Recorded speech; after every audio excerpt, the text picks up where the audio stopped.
Então, cara, se a gente quiser entender bem o desfecho da guerra, vai acontecer o seguinte: a entrada dos Estados Unidos vai ser extremamente relevante e logo no fim do conflito, em 1918, o então presidente dos Estados Unidos, Woodrow Wilson, ele escreve os 14 pontos de Wilson. O que são os 14 pontos de Wilson? São uma série de fatores, são 14 itens, que, segundo o presidente norte-americano, seriam extremamente importantes para o desfecho da guerra, para que outros conflitos de proporções globais não acontecessem mais. Dentre esses 14 pontos de Wilson, o último é a criação da Liga das Nações. O que é a criação da Liga? O que foi a Liga das Nações? O que é esse último objetivo, esse último ponto de Wilson? É a criação de uma organização internacional para tentar manter a paz entre os países, para tentar manter a paz geopolítica, evitar conflitos como esse, evitar a diplomacia secreta também. Então a ideia da Liga das Nações era para ser mais ou menos o que hoje representa a ONU. Porém, saibam que a Liga das Nações tinha uma série de problemas, né? Primeiro problema, por exemplo, característico da Liga das Nações, é que a ideia é norte-americana. No entanto, os Estados Unidos nem participou da Liga das Nações, né? Apesar de ser uma ideia norte-americana, o Congresso norte-americano não aprova a entrada do seu país nessa organização internacional. Outra problemática também gigante da Liga das Nações é que, de certa forma, a Liga das Nações mandava orientações para os países. Tá, Dudu? Como assim? Imagina que um país não está cumprindo alguma determinação, alguma ordem da Liga das Nações. O que ela fazia? Mandava uma orientação para que o país cumprisse.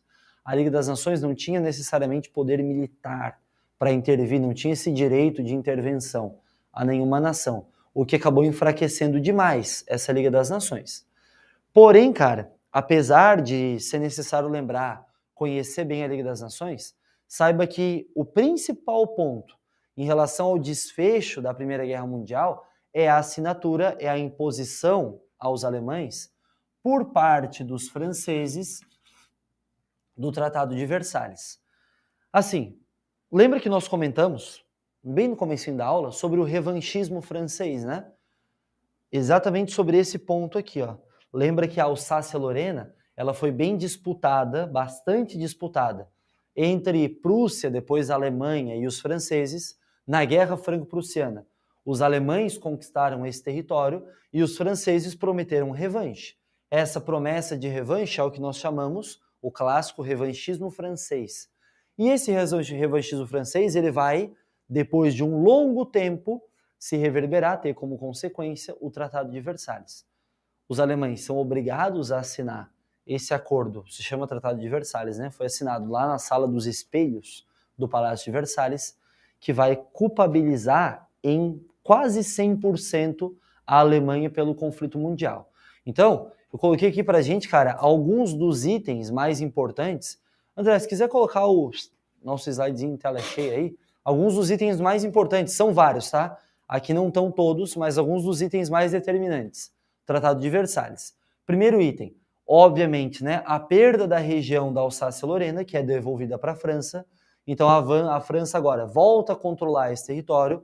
Além disso, a necessidade de desmilitarização da Alemanha. A Alemanha, que é um país originalmente, desde sua formação por parte da Prússia, um país altamente belicista, nacionalista, militarizado, que associava, lembra disso, né, o nacionalismo a um forte militarismo, agora precisa reduzir em grande número as suas tropas, reduzir em grande número o seu poder bélico.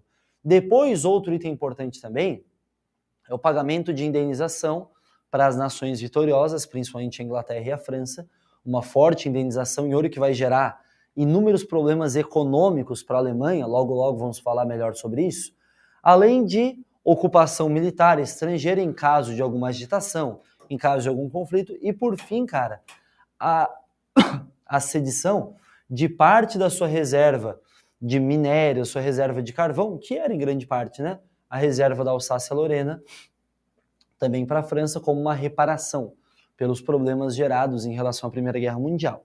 Então saibam que aqui estão alguns dos itens do Tratado de Versalhes. Aqui não estão todos os itens. E que é um acordo, é um tratado de fato, que encerra a Primeira Guerra Mundial, mas vai ser a semente, saibam disso, para a Ana Beatriz tinha perguntado as diferenças, né? E lembre-se disso, diferenças são importantes, mas as continuidades mais ainda. Aqui, ó, já está o primeiro motivo da Segunda Guerra Mundial, que é o Tratado de Versalhes. Dudu, o Tratado de Versalhes foi o único tratado de paz da Primeira Guerra Mundial? Não, tiveram outros também.